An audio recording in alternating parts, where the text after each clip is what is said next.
versos 1 al 5.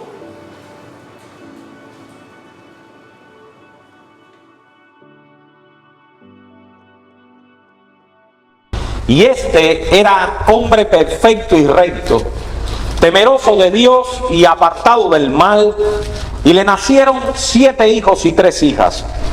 Su hacienda era 7,000 ovejas, 3,000 camellos, 500 yuntas de bueyes, 500 asnas y muchísimos criados, y era aquel varón más grande que todos los orientales. E iban sus hijos y hacían banquetes en sus casas, cada uno en su día, y enviaban a llamar a sus 3 hermanas para que comiesen y bebiesen con ellos. Y acontecía que, habiendo pasado en turno los días del convite, Job enviaba y los santificaba, y se levantaba de mañana y ofrecía holocaustos conforme al número de todos ellos. Porque decía Job: quizá habrán pecado mis hijos y habrán blasfemado contra Dios en sus corazones. De esta manera hacía todos los días. Según Ezequiel, Job era uno de los hombres más piadosos que jamás existieron, ¿saben? En Ezequiel 14:14 dice el profeta Ezequiel: vino a mí palabra de Jehová diciendo: hijo de hombre, cuando la tierra pecare contra mí, rebelándose pérfidamente, y extendiere yo mi mano sobre ella, y le quebrantare el sustento del pan, y enviare en ella hambre, y cortare en ella hombres y bestias, si estuviesen en medio de ella estos 3 varones, Noé, Daniel y Job, ellos por su justicia librarán únicamente sus propias vidas, dice el Señor. Y quiero aclarar que no se está hablando acá de una justicia personal, sino de la justicia que viene como fruto de la gracia de Dios. Leamos estos textos siempre a la luz de todo el consejo de Dios. Pero lo que es cierto, mis hermanos, es que Job es uno de esos hombres que dejaron un testimonio de lo que la gracia de Dios puede hacer con un hombre. Un testimonio que sirve de ejemplo a todas las generaciones. Hay muchos hombres que a lo largo de la historia han dejado marcas que nos guían a vivir como lo hicieron ellos. El pastor Joel citó algunos, yo le cito algunos de ellos también y otros. Piensa en las vidas de William Carey, de Juan Bunyan, de David Brainerd, de Charles Spurgeon, de Juan Calvino. Qué importante es tener un carácter piadoso. Job era así, era un hombre piadoso. Tras decirnos su nombre, el libro, y que era natural de una tierra llamada Uz, un territorio que estaba al este del Jordán, estos versos iniciales son un resumen del carácter de un hombre piadoso, del carácter de un hombre que ha sido transformado por la gracia de Dios, el hombre de fe íntegro. ¿Cómo debe ser el carácter de un hombre de fe íntegro? Dice el verso 1 en la Reina Valera que Job era hombre perfecto y recto, temeroso de Dios y apartado del mal. Sin embargo, en la Biblia de las Américas dice que Job era hombre intachable, recto, temeroso de Dios y apartado del mal. La Biblia del 77, la Reina Valera, dice que Job era hombre cabal y recto. Les puse estas 3 traducciones porque nos llevan a la idea de que Job tenía una cualidad. Y en la Reina Valera del 60 podemos tener una idea errada, y es la cualidad de la perfección. No, eso sería un grave malentendido del texto. Job no estaba exento de pecado. En ese sentido, no podemos hablar de perfección. Claramente en el libro se nos dice, cuando leemos un poquito más adelante, que Job era un hombre pecador. En el mismo capítulo 42, en los versos 1 al 6, Job mismo dice que se arrepiente de su pecado. Así que el texto intachable, el texto recto, temeroso de Dios, nos lleva a nosotros a pensar en una cualidad que debe tener todo hombre piadoso, y es la cualidad de la integridad. De la integridad. ¿Qué es un hombre íntegro? Bueno, la palabra integridad significa algo que no tiene compartimentos. Una cosa íntegra es aquella que no se puede dividir en partes, que es un todo único ante cualquier circunstancia. Eso es un hombre íntegro. Un hombre que no se pone un traje para venir a la iglesia y se pone el traje del mundo el lunes para vivir otra vida. Es alguien que no tiene una doble vida. Es alguien que es el mismo aquí y en su trabajo. Es alguien que es conocido por todos por ser siempre la misma persona. Así que en realidad nosotros vemos dos características que hacen a un hombre ser íntegro, mis hermanos. Yo aspiro a que todo aquel que esté en este lugar, que se haya conocido a Jesucristo, ese que dijo nuestro hermano amado, el segundo Adán, aspire o tenga como meta llegar a ser un hombre íntegro, ¿verdad? Yo aspiro que todos acá, los que conocemos al varón perfecto que es Cristo, tengamos como meta ser semejante a ese varón perfecto. Bueno, mis hermanos, la integridad tiene dos condiciones esenciales que también el texto lo dice. Dice que Job era un hombre íntegro porque en primer lugar tenía temor de Dios. Y Job, en segundo lugar, era un hombre íntegro porque era apartado del mal. Y esos dos pensamientos yo quiero que ustedes lo tengan ahora presente. Ese es el carácter de la masculinidad bíblica. Un hombre íntegro es positivamente un hombre que teme a Dios. Sí, esa palabra, llévatela. Teme a Dios. El temor de Dios o el temor a Dios puede definirse con tres palabras claves que yo quiero que también la tengamos presente. ¿Qué es temor a Dios o qué incluye el temor a Dios? En primer lugar, incluye presencia. En segundo lugar, incluye responsabilidad. Y en tercer lugar, incluye fidelidad. Presencia, responsabilidad y fidelidad es temer a Dios. Ahora ustedes lo verán. Un hombre que teme a Dios es consciente de que vive en la presencia de Dios en todo tiempo. Un hombre que teme a Dios es consciente que vive en la presencia de Dios. En segundo lugar, un hombre que teme a Dios es consciente de que es responsable ante esa presencia. Y un hombre que teme a Dios es fiel ante la presencia de Dios. ¿Cómo se manifiesta en la práctica ese temor de Dios en nuestras vidas? Amados hermanos, quiero que lo tengamos simple para que podamos practicarlo. Se manifiesta en un esfuerzo consciente de regular todas las áreas de nuestra vida en el marco de su voluntad revelada, de su palabra. Un hombre que teme a Dios es un hombre que conscientemente regula su vida en base a la palabra de Dios. Temer a Dios es el corazón mismo de la santidad personal. Es la característica fundamental que refleja una buena relación entre un hombre pecador como nosotros y el Dios que le ha salvado. Derek Thomas, en su comentario del libro de Job, dice: una persona que teme a Dios pone a Dios en primer lugar en todas las áreas de su vida. Dios no es considerado un igual y aún menos un inferior, sino un Dios con poder sobre todas las cosas, que sabe todo y que está presente en todas partes y que puede hacer con nosotros lo que quiera. Un hombre que teme a Dios sabe que Dios está presente en su vida en todas partes y que puede hacer con él lo que quiera.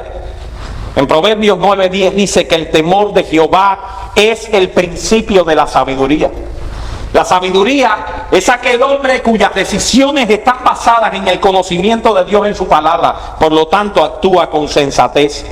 Así que temer a Dios es actuar sabiamente.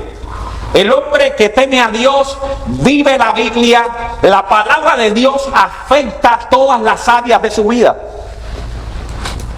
En Isaías capítulo 66, en la Biblia de las Américas, dice así: esto lo hizo mi mano, y así todas estas cosas llegaron a ser, declara el Señor, pero a este miraré, al que es humilde y contrito de espíritu. ¿Y qué? ¿Alguien se sabe el texto? Y que tiembla ante mi palabra. Hasta ahora el pastor Joel, el hermano William nos están hablando, el pastor Joel sobre todo nos está hablando de ese hombre valiente. Pero un hombre valiente tiembla ante la palabra de Dios. Tiembla. Es un hombre que toma la palabra en serio, que tiene claro que la palabra de Dios es relevante, que es suficiente para llevar todas las áreas de su vida y todas sus relaciones. Procura en sus acciones, en su estilo de vida, en las decisiones más profundas, que todas ellas sean reguladas por la palabra. Y como no quiere fallar en este aspecto, cuando no tiene claro cuál es la voluntad revelada de Dios, como no quiere fallar ante ese Dios ante el cual vive, entonces cuando no tiene claro eso, pide consejos. Pide consejo a sus pastores, pide consejo a sus hermanos más maduros. Hermanos, cuando tomamos una decisión errada, contraria a la palabra, sin pedir consejo, claramente no estamos reflejando un carácter temeroso de Dios. Y con ese temor, y es ese temor la base, la verdadera base de la piedad. Pónganse a pensar, hermanos, cuántas veces hemos tomado decisiones que son decisiones claramente erradas porque no estamos pensando de que vivimos ante la presencia de Dios. Porque no estamos pensando en la palabra de Dios, porque no estamos buscando hacer la voluntad de Dios. Aparte de ese temor, es imposible que podamos desarrollar un verdadero carácter piadoso. Y en Job teníamos un ejemplo de eso. Miren lo que dice el verso 4. E iban sus hijos y hacían banquetes en sus casas, cada uno en su día, y enviaban a llamar a sus 3 hermanas para que comiesen y bebiesen con ellos. Y acontecía que habiendo pasado en turno los días del convite, Job enviaba y los santificaba y se levantaba de mañana y ofrecía holocausto conforme al número de todos ellos, porque decía Job: quizás habrán pecado mis hijos y habrán blasfemado contra Dios en sus corazones. De esta manera hacía todos los días. Eso se llama temor de Dios, ustedes saben. Job tenía temor de que sus hijos hubiesen pecado contra Dios. Este hombre estaba interesado, ¿ustedes saben de qué? Estaba interesado de que el nombre de Dios no fuera blasfemado bajo su techo. De eso estaba interesado Job. Estaba interesado de que el temor de Dios fuese verdaderamente respetado bajo su techo. Un interés genuino que surge obviamente del interés de que Dios sea santificado en cada una de las áreas de nuestra vida, de las áreas de nuestra influencia. Les muestro otro ejemplo. Cuando Nehemías llegó a Jerusalén, encontró una situación terrible. Los primeros gobernantes que había tenido el pueblo se habían enseñoreado de la nación, habían saqueado al pueblo. Miren lo que dice Nehemías 5:15, no lo busquen, yo se los leo. Pero los primeros gobernantes que fueron antes de mí abrumaron al pueblo y tomaron de ellos por el pan y por el vino más de 40 siclos de plata. O sea, se aprovecharon de que no había comida, les vendieron altísimos valores el pan, ¿verdad? Altísimos valores el pan, aprovecharon como verdaderos capitalistas que eran. Y aún sus criados se enseñoreaban del pueblo. Pero dice Nehemías: yo no hice así porque le tenía cariño al pueblo. Yo no hice así porque amaba al pueblo. No, eso no fue lo que dijo Nehemías. Yo no hice así a causa del temor de Dios. El temor que Nehemías sentía hacia su Dios le impedía hacer una estafa mayor como esa. El temor de Dios le hacía que Nehemías no se involucrara en una estafa como esa. No le permitía cometer tal clase de estafa, tal clase de vida. Un hombre que teme a Dios, mis hermanos, es distinto a todos los demás. Este hombre temeroso de Dios no vive como los demás, no trata a su esposa como los demás, no trabaja ni hace negocios como los demás. Este hombre que vive en la presencia de Dios, por lo tanto, tiembla ante la presencia de un Dios que está presente. Su objeto de vida es que Dios sea glorificado en cada una de las áreas de su vida. Amados hermanos varones, nuestra religión, si se circunscribe a los domingos, es una gran mentira. Se lo vuelvo a repetir, hermanos. Si tu religión se circunscribe a los domingos, estás viviendo una mentira. No te engañes. Si entras y sales de la conciencia de la presencia de Dios los domingos acá, eres un gran fariseo. No has conocido al Dios verdadero. El hombre salvado por gracia vive en el temor de Dios 24/7. 24/7. No se conecta con el reino cuando viene aquí los domingos y se desconecta cuando sale de aquí. Ese no es el hombre de Dios. Su temor a Dios se manifiesta en su toma de decisiones, en la forma en que invierte su dinero, en la forma en que invierte su tiempo, en su forma de pensar, en lo que mira con sus ojos, en las relaciones que tiene en su vida. Y mi hermano, si esto no es así en tu vida, es hora de un buen autoexamen de la legitimidad de tu fe. Lo que quiero decir es que el temor de Dios no tiene límites. No se limita a una parte de tu vida, a una parte de tu tiempo, a una parte de tus amistades, a una parte de tus relaciones. No, mis hermanos. La integridad no se comparte. La integridad no tiene compartimentos. No. Tú estás viviendo lo que lees y escuchas de la palabra. Esa es mi gran interrogante siempre. No solo con los demás, sino conmigo mismo. ¿Estamos viviendo lo que leemos y escuchamos de la palabra? Ahora bien, mis hermanos, el libro de Job es también una muestra de un hombre que es probado en su temor de Dios. Un hombre que es probado en su temor de Dios. Las aflicciones de Job no son más que una muestra de su temor al Señor. Miren, leamos los versos 8 al 11. Ahí sí les invito a que vayamos. Versos, capítulo, estamos en el primer capítulo de Job, de los versos 8 al 11. Y quiero que lo vean para que vean qué atrevidos son estos versículos. Y dijo Jehová a Satanás: ¿no has considerado a mi siervo Job, que no hay otro como él en la tierra, varón cabal y recto, temeroso de Dios y apartado del mal? Respondió Satanás a Jehová: ¿acaso teme a Dios en balde? ¿Acaso teme Job a Dios de balde? ¿No le has rodeado con una valla de protección a él y a su casa y a todo lo que tiene? Al trabajo de sus manos has dado bendición, por tanto sus rebaños se han derramado por el país.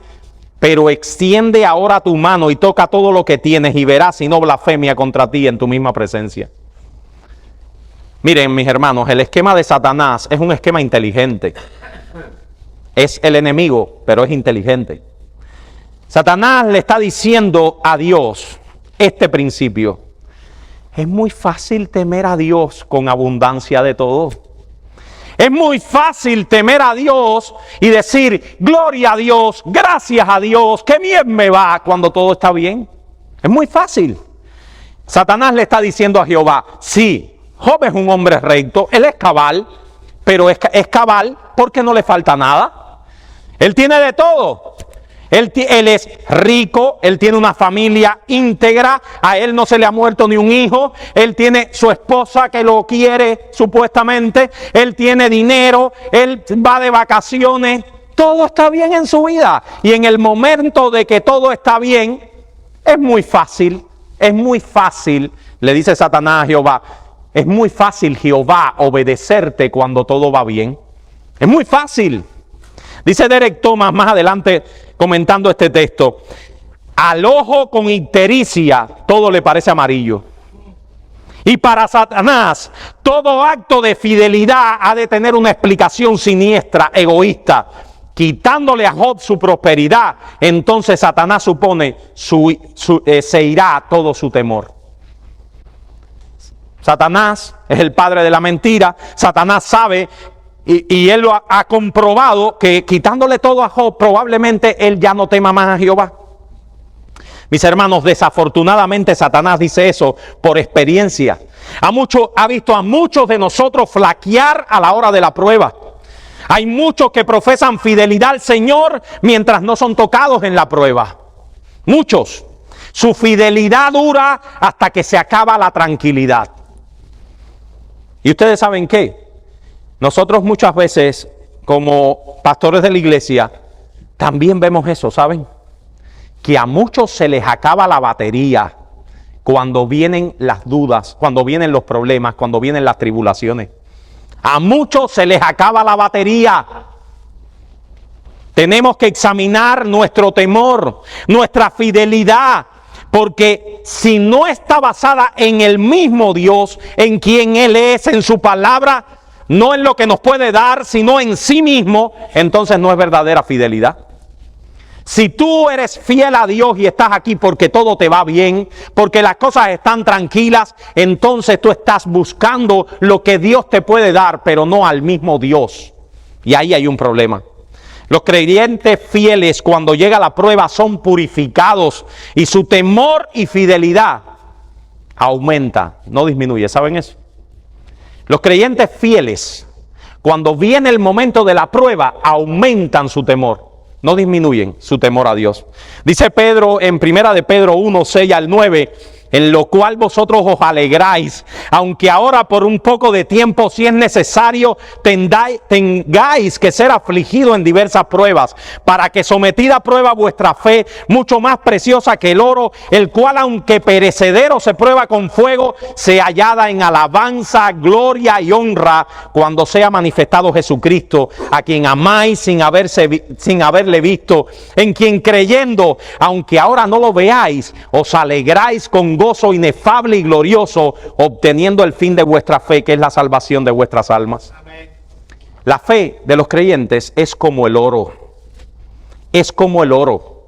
Y el oro brilla solamente cuando es probado en el fuego. Eso lo saben mejor que todo el que ha trabajado con oro sabe eso.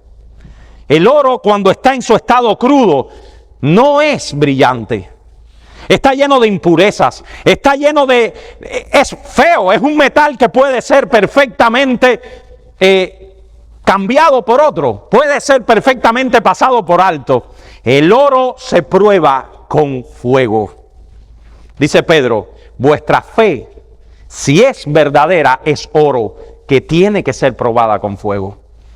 La fe, la fidelidad de los elegidos se prueba con fuego y resulta en alabanza, porque está basada no en sus circunstancias, sino en Jesucristo. Así que en primer lugar, hermanos, nosotros queremos traerle que positivamente la fidelidad es el temor de Dios. El temor de Dios, un hombre que vive en el temor de Dios. Pero negativamente, y ahora también quiero traerle este aspecto para que tengamos claro el equilibrio. El hombre íntegro, el hombre que vive para la gloria de Dios, se aparta del mal. Y es también muy importante este elemento negativo, porque si recordamos los 10 mandamientos, 9 de los 10 mandamientos son negativos. ¿No es verdad? 9 de los 10 mandamientos comienzan con una frase. ¿Cuál es la frase? No. Solamente un mandamiento no tiene esa frase. ¿Cuál es? Honra a tu padre y a tu madre. Por tanto, decir no es imprescindible para el hombre que está siendo moldeado en su carácter. Hermanos, decir no al pecado es algo que no podemos decir ni hacer sin la ayuda del Espíritu Santo. Nosotros debemos ponernos los cinturones bien amarrados y decir no ante las tentaciones, no ante las sugerencias que quieren apartarnos del Dios verdadero que hemos conocido. Basta ya de estar llevado por el mundo como si fuéramos hojas del viento, hojas al viento. A veces vemos hermanos nuestros, y a veces analizamos momentos en nuestra vida cuando parecemos como hojitas que se las lleva el viento. Hojitas que van para donde sople el viento. No tenemos convicciones que nos permitan decir no, que nos permitan decir no. Eso es un hombre. Eso es un hombre moldeado por la gracia del Espíritu Santo. Basta ya que nuestra agenda sea organizada por el mundo, por las influencias del aquí y el ahora. Cuando vemos hombres siendo llevados para acá y para allá, en contra de la palabra que ellos conocen y responden, todo el tiempo, hermanos, a mí he visto hombres que me han respondido esta frase que no quisiera que saliera de ninguna de nuestras bocas. ¿Qué voy a hacer? No hay más nada. ¿Qué voy a hacer? Pero mi hermano, la palabra dice esto. Mi hermano, pero no pude hacer otra cosa. Eso es muy triste. Ese decir no es el verdadero portaos varonilmente y esforzados que analizábamos. Y hay 3 ideas de apartarnos del mal que quiero dejar claras en sus mentes. Apartarse del mal incluye un entendimiento claro del mal y sus consecuencias. Apartarse del mal incluye apartarse de las circunstancias que pueden hacernos caer. Y apartarse del mal incluye un verdadero arrepentimiento cuando caemos. Así que, mis hermanos, en primer lugar, apartarse del mal incluye un entendimiento claro del mal y de sus consecuencias. Lo primero que tenemos que tener claro es que el pecado, ¿qué cosa es? Es un gran mal. El pecado es un gran mal. Si tú no tienes claro eso en tu mente, entonces estás frito. Miren, nuestros hombres más jóvenes, muchachos, el pecado es un gran mal. Y eso lo dijo un jovencito. ¿En qué circunstancia? ¿No saben de dónde sacó esa frase? Eso lo dijo un jovencito delante de una mujer en cuera. Lo dijo. Ahí fue donde lo dijo. El pecado es un gran mal. Se lo dijo ese muchachito delante de una mujer desnuda. Y salió corriendo. Porque 2 ideas le prevenían de apartarse del Dios al que había creído. El pecado es un gran mal y el pecado es dejar a Dios. Si yo me acuesto contigo, yo estoy cometiendo un gran mal. Yo estoy dejando al Dios ante cuya presencia vivo. Los creyentes debemos tener claro que el pecado remanente es el gran enemigo que debilita nuestras almas y neutraliza nuestra vida espiritual y de servicio. Romanos 8:13 dice, si por el Espíritu mortificáis las obras de la carne, viviréis. Los creyentes verdaderos, quienes definitivamente son libres del pecado, de la condenación del pecado, o sea, de la esclavitud, sin embargo, debemos ocuparnos a lo largo de nuestras vidas en mortificar nuestros pecados. En ese pecado que todavía permanece en nosotros. El pecado, yo quiero que tengamos claro estas cosas. El pecado remanente siempre permanece en nosotros. El pecado remanente continúa actuando siempre. Y el pecado remanente producirá pecados destructores en el alma si no es mortificado. Hay resultados funestos por descuidar la mortificación del pecado remanente. Y es nuestro deber perfeccionar la santidad en el temor de Dios. Hermanos, si nosotros no tenemos claro esto, estamos descalificados del partido. Antes de jugarlo, estamos descalificados. Apartarse del mal, mis hermanos, además de reconocer que el pecado es un mal, también es apartarse de las circunstancias que pueden hacernos caer. Los cristianos dan muestras de su regeneración en su deseo de evitar ocasiones de pecar. Los cristianos se dan cuenta cuando pueden evitar una ocasión de pecar. Los cristianos conocen sus corazones y saben cuál es la debilidad de su corazón. Por lo tanto, no se expone ante situaciones donde vaya a pecar. Bueno, eso no lo digo yo, eso lo dice Santiago en el capítulo 1, versos 12 al 15. Dice este texto debería ser un lema en la habitación de cada hombre que hay aquí, ¿saben? Debería ser un lema guardado allí en la mesita de noche. Bienaventurado el varón que soporta la tentación. Es interesante cómo Santiago usa esta palabra, el varón, el andros. Ahí no incluye a la mujer. ¿Por qué no la incluye? Porque la mujer tiene otra manera de tentaciones, que él va a hablar también. Pero el varón que soporta la tentación, porque cuando haya resistido la prueba, recibirá la corona de la vida que Dios ha prometido a los que le aman. Cuando alguno es tentado, no diga que es tentado de parte de Dios. Porque Dios no puede ser tentado por el mal, ni Él tienta a nadie. Sino que cuando uno es tentado, dirían nuestros hermanos, algunos pentecostales, ¿qué dirían? Satanás. Satanás me puso allí. Es el diablo que me puso, que me llevó. No, Santiago no tenía esa idea tan clara.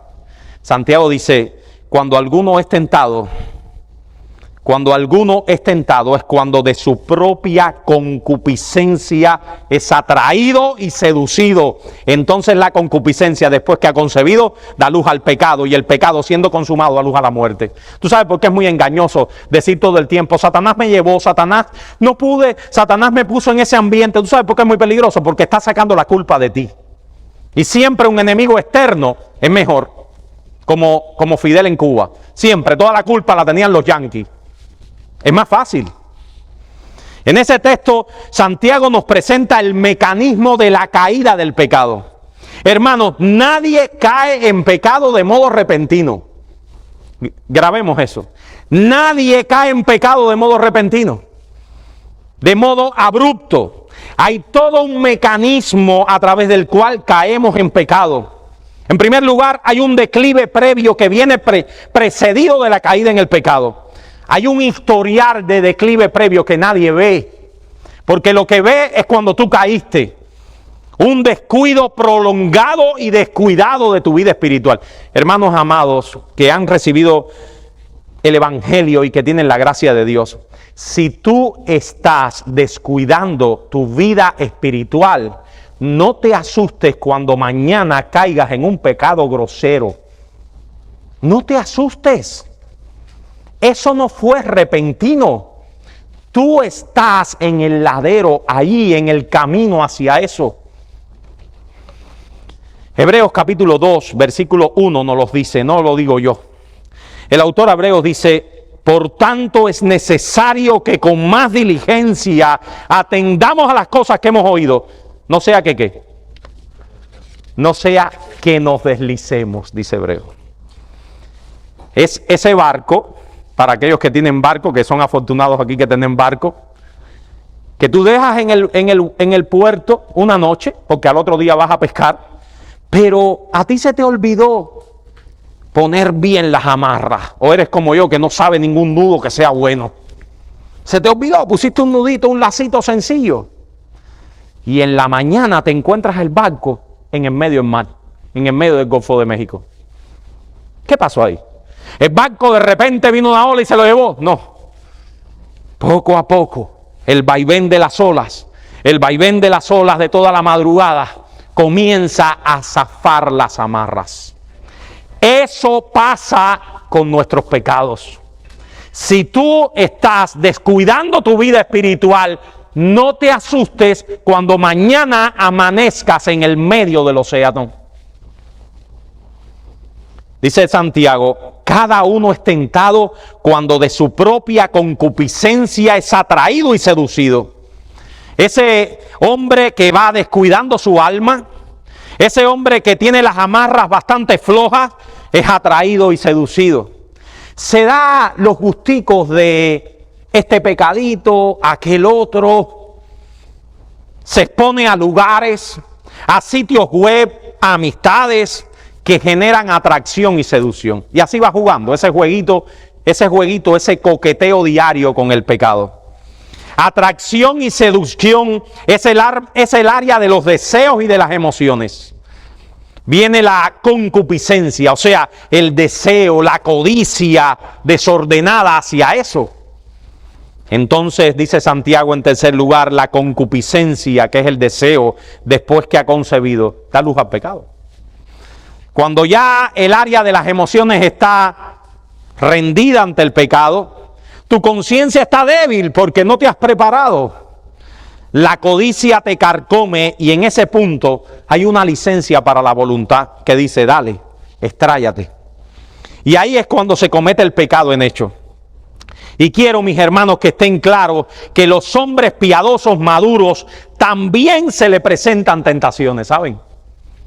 Quiero que cada uno de nosotros tengamos claro que a los hombres piadosos maduros también se le presentan tentaciones y se levantan deseos. Pero la diferencia está en lo que radica la madurez, es en el cultivo del carácter piadoso, en el temor de Dios. La decisión de no meterse en circunstancias propicias al pecado. Un deseo constante por la gloria de Dios ante la cual vive. Apartarse del mal incluye, mis hermanos, en último lugar, un arrepentimiento verdadero cuando caemos. Fe y arrepentimiento, decía Thomas Watson, con fe y arrepentimiento volamos al cielo, decía Thomas Watson. El verdadero arrepentimiento es también negativo. O sea, incluye un rechazo firme al pecado, mis hermanos. Si tú te has arrepentido de pecados por los cuales todavía sigues sintiendo atracción y en el momento del arrepentimiento tienes atracción hacia ellos y no hay un rechazo hacia el pecado y no estás moldeando tus deseos y tus pasiones, probablemente no sea un arrepentimiento verdadero. Así que el arrepentimiento verdadero es aquel que tiene un hombre de Dios cuando aborrece el pecado de su corazón. Hermanos, quisiera darles algunas aplicaciones en forma más en lo que vivimos diariamente.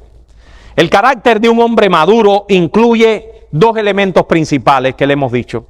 ¿Qué es un hombre maduro? ¿Cuál es el carácter de un hombre piadoso? Es un hombre que teme a Dios y que se aparta del mal. Ahora bien, estos elementos del carácter no vienen de forma natural en nosotros, ni son fruto de la casualidad.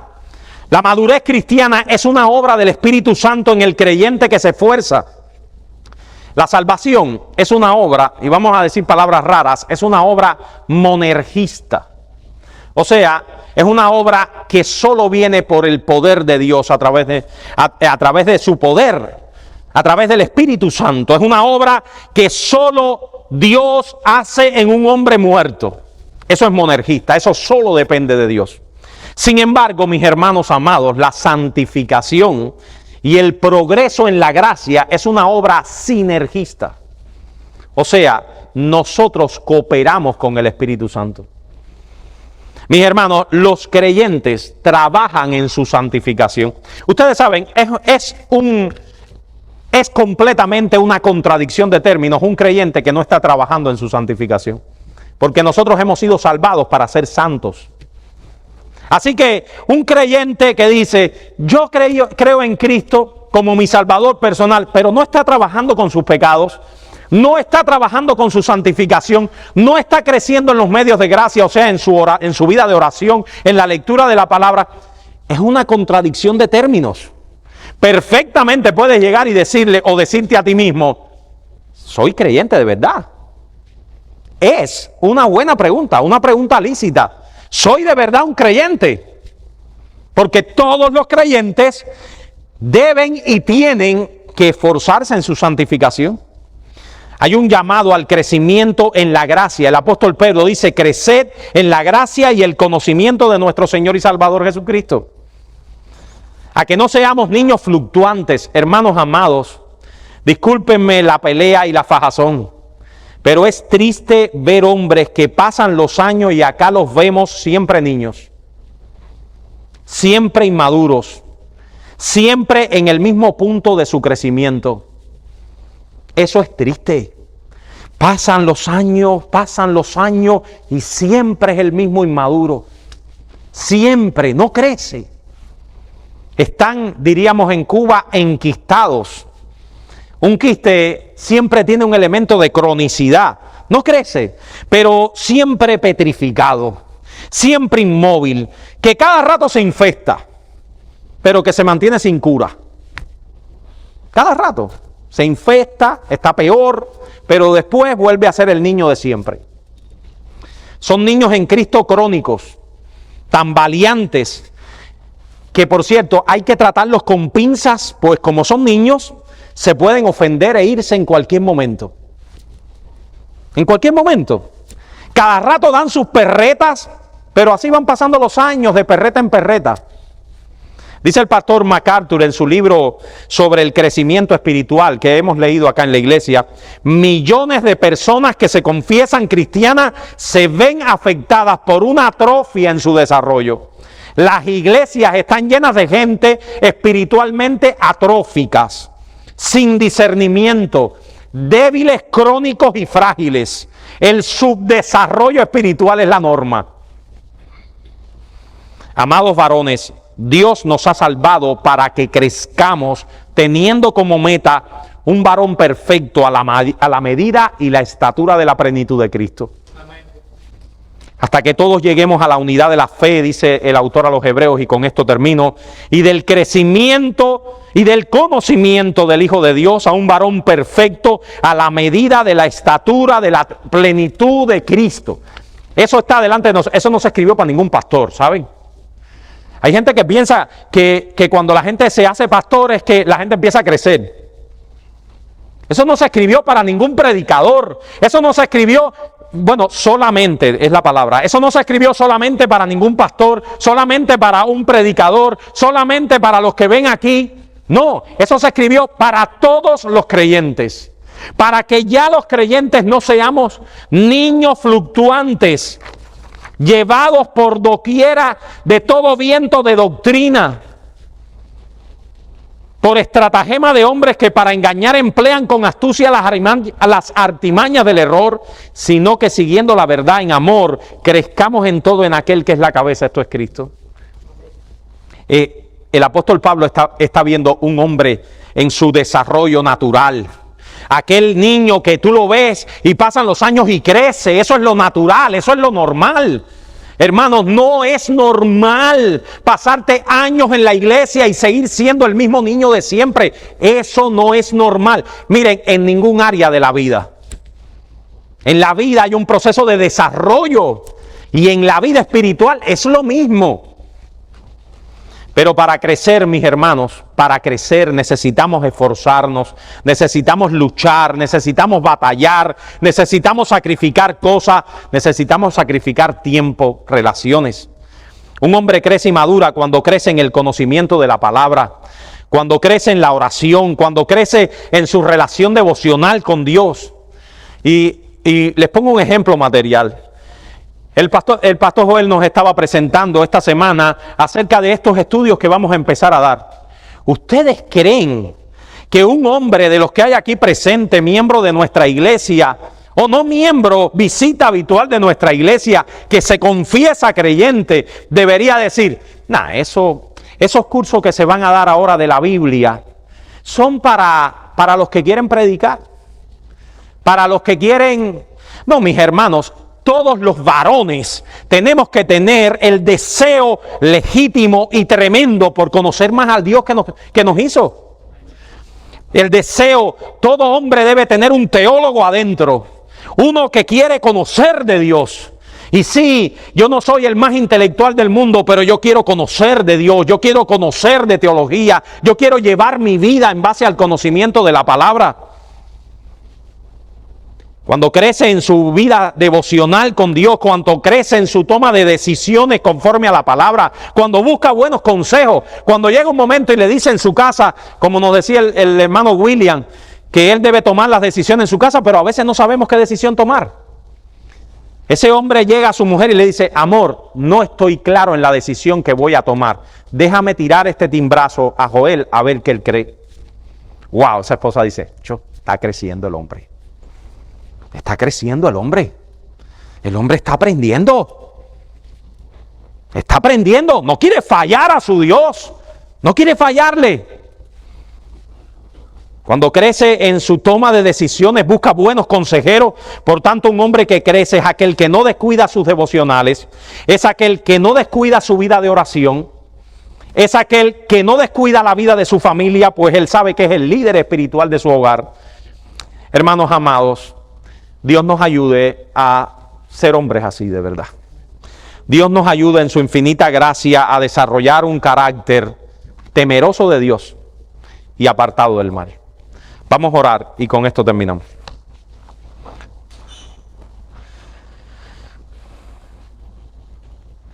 Padre, nosotros te damos gracias por la bendición que tú nos has dado de estar en este lugar. Permite que nuestros hermanos, que cada uno de los que estamos acá, cada uno de nosotros hoy salga impactado con estas conferencias, con el deseo ferviente de ser los líderes en nuestros hogares, de ser los sacerdotes de nuestras familias, de ser hombres temerosos de Dios, apartados del mal. Padre, que si hay un hombre en este lugar que no conoce a Jesucristo, que pueda, y a través de estas conferencias, que pueda entender que solo en Cristo está la verdadera masculinidad. Padre Santo, bendice el tiempo que nos queda, bendice a nuestros hermanos en su lucha contra el pecado y ayúdanos a glorificar tu nombre todos los días de nuestra vida. En el nombre de Jesús. Amén.